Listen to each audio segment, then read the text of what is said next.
માતાજી મિત્રો, દ્વારકાધીશ સ્ટુડિયો પર હું હાજર છું અને આજ રોજ અમારું શોર્ટ મૂવી છે તેનું રેકોર્ડિંગ હતું અને તેના સિંગર છે સુરેશભાઈ તડવી.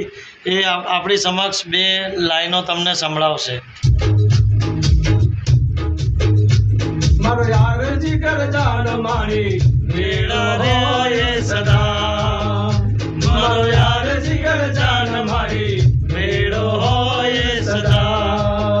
હો બંદૂકની ટીકર જેવું એનું રીગર છે, ટાઈગરની જેમ એની રફતાર ચાલે છે. મારો યાર જીગર જાન મારી મેળો હોય સદા. મારો યાર જીગર જાન મારી મેળો હોય સદા. જય માતાજી મિત્રો, આ મારી જે શોર્ટ મૂવી આવી રહી છે જીગરજાર ભાઈબંધો એનું સોંગ છે. આ સોંગને તમે લાઈક કરજો, શેર કરજો, સબસ્ક્રાઈબ કરજો. જય હિન્દ, જય ભારત, જય દ્વારકાધીશ. જીગરજાન